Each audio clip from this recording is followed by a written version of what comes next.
Welcome back to Andersen Acres. We're here inside with Capricorn today. We would be in with Gemini, except she's being a butthead. So we're in here with Capricorn instead. Don't rip up my silk sheets. I know you don't usually. You're a good boy. Anyway, I've had a few questions about making money with your rabbits. So making a profit off your rabbits. Now, frankly, most people keep rabbits for pleasure, but they can be kept for profit. You're not going to get rich. Let's be honest. Forgive the Christmas stuff. But you're not going to get rich raising rabbits. It's not going to happen. Talk to any rabbit keeper. You're not going to get rich, but you might be able to make a small profit and maybe cover your costs. So cover the cost of feed, cover the cost of housing, etc. You might even turn a little bit of profit if you're selling high quality rabbits.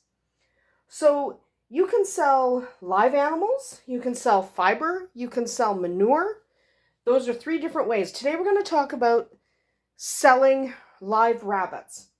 So there are over 800,000 rabbits shown in the US every year, okay? And rabbits are popular pets. So whether you're selling to the pet market or the show market, or even the meat market, rabbits are pretty popular in most areas. There are some areas where it's just not viable, but in most areas they are. They're pretty popular, they're pretty common, so it's not necessarily a bad thing to be raising high quality rabbits. But you want to breed for both ethics and for profit. Ignore tequila. So you want to breed for both. If you're breeding for profit, you also want to consider the ethics of it. You want to breed quality animals and ignore tequila. And you want to start with quality rabbits. So if you are selling, tequila's just barking at my father who just showed up. But if you're selling rabbits and you want to make a profit, you can either do the unethical thing and breed rabbits like crazy and sell them for 10 or 20 bucks a pop and hopefully you make some money. Or you can be more ethical, more deliberate about it and sell high quality rabbits for a higher cost to a different clientele. Okay? The second method is more profitable. It takes a little longer to get set up, but it's definitely the more profitable. Hi, buddy. He's your good boy. So it is definitely more profitable to do the ethical route. It just takes longer. So I am not in support of breeding rabbits indiscriminately and trying to sell them to the pet market. First of all, there's a lot of those breeders out there, so you'll have a ton of competition.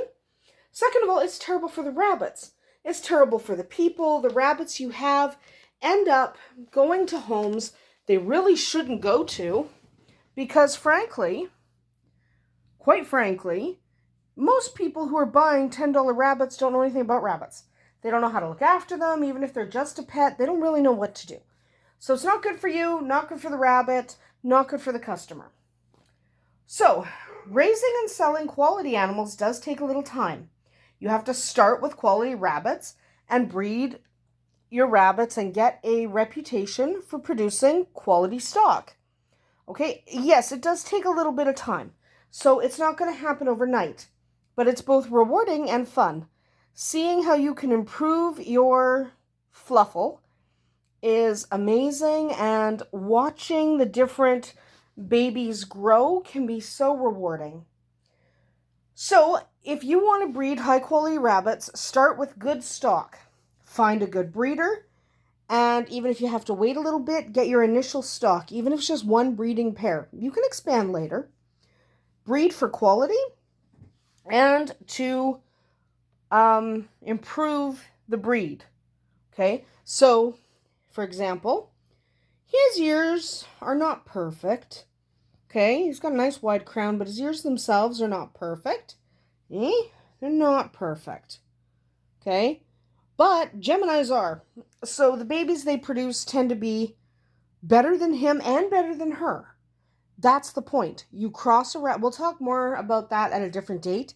But generally the goal is to cross one rabbit with another by looking at their quality and looking at what can be enhanced with each breeding. Okay, that's an important thing to do. So if you breed for quality and to improve the breed, you will have a slower start, but you'll have more long-term profit. Your goals should be to breed happy, healthy rabbits.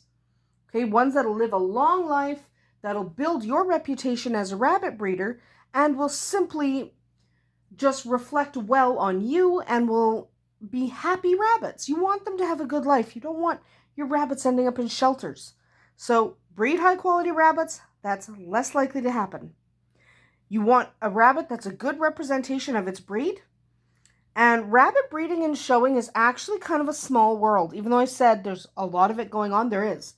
But being a breeder is a small world, and it doesn't take long for you to get a bad rap that'll follow you for years. So be honest with your clientele.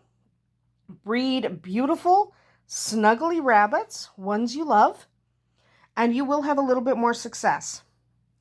So, when you sell the rabbit. So if I was going to sell him, I'm not selling him. This is Capricorn. I'm not selling him. I did sell Baby Cap, but I'm not selling Capricorn. So, selling him. If I were going to sell him, what would I include? Well, you don't just stick the rabbit in a box and call it a day. So the things you might want to include are comment cards. So if your rabbit, that means that's for rabbits that have been at shows. Okay, so a good comment card. If he was at shows, if he won something, you definitely want to include that because you want the buyers to see what he won, what the comments were, what his quality is. You definitely want that recorded, and you want to give those comment cards to the buyer. You can certainly make a photocopy of them for yourself, but the original should go to the buyer. They own the rabbit now. They should have that. Any medical records. So if your rabbit saw the vet for any reason at all, those medical records should go to the buyer. You want to include pedigrees. So sorry for that. That was real fast. Didn't mean to go that fast. So pedigrees. We've talked about pedigrees before. Okay, so what we've got here are pedigrees. And this one is one that I haven't fully filled out. You'll notice I didn't put the name or anything. So this is an example of how you would fill out a pedigree when you have a litter. So you have the dad and the mom and their parents, and you've indicated what the breed is, what their birth date was, indicated how many kits in the litter is nice to do, filled out your breeder information, and then leave this section blank, okay? And the reason you leave that section blank is because you want to make sure, you want to make absolutely sure that you can photocopy this and then fill it out for each individual buyer.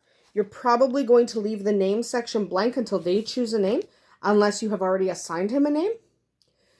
But this way it makes it easier to fill out pedigrees. If you fill out one for the entire litter, photocopy it, and then do the details of each rabbit in the appropriate spot.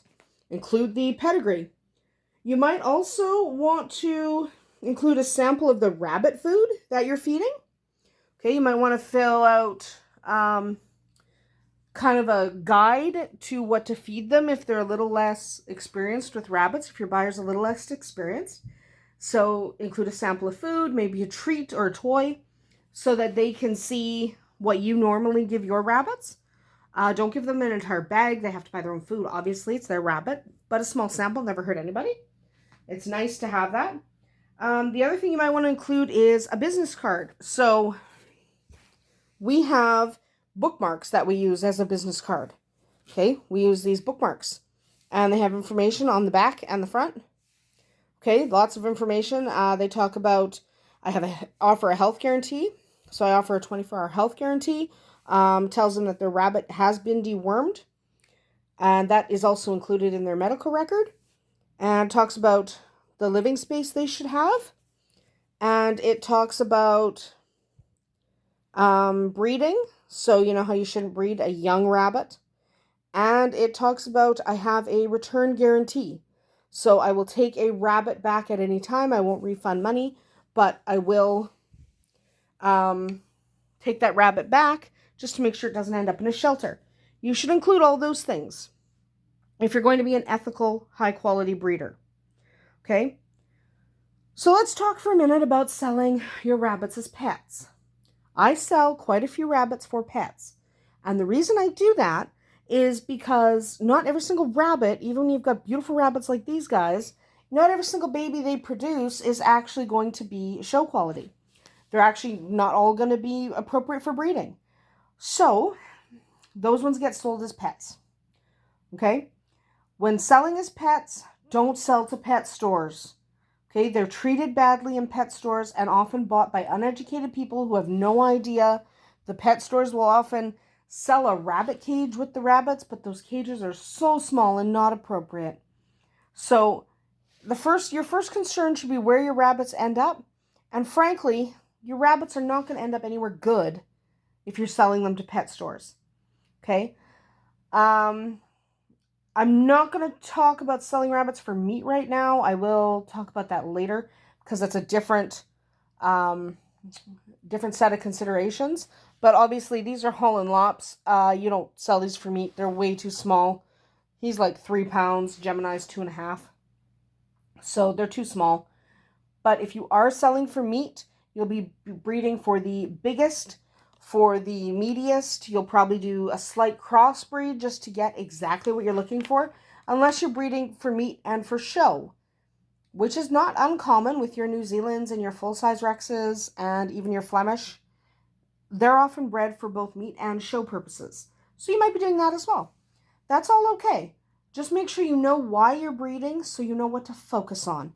And when you're selling your rabbits, make sure you're very clear with your buyers. Answer any questions they have. Provide the rabbit in good health. Now, not every rabbit is going to have seen the vet, like mine do. But not every single rabbit will have seen the vet before you sell it, and that's okay. It doesn't necessarily have to have seen the vet, but they still should be in good health. They should have nice, bright eyes. Like his eyes are nice and bright. They should be fairly friendly because you hand-raised them. They should be good with handling. He's going to take a nap because the sun is shining on him and it's quite comfy. So he's quite happy about where he is right now because he's just going to sleep on the bed for a while. But you should be selling happy, healthy rabbits that reflect well on you and on the breed as a whole. Once you get a reputation for selling low-quality, ill rabbits, it'll follow you forever. So, yes, it takes a little longer to get started with a quality operation. It's worth it in the end. 1, you won't get shut down. 2, you'll have return customers. 3, those customers will tell other people about how nice and sweet your rabbits are. I can't tell you the number of people who contact me to go on a wait list for a bunny because they know someone who has one of mine. That's about it for us here today at Andersen Acres. Breed ethically and responsibly, and remember your reputation will follow you forever. We'll see you tomorrow.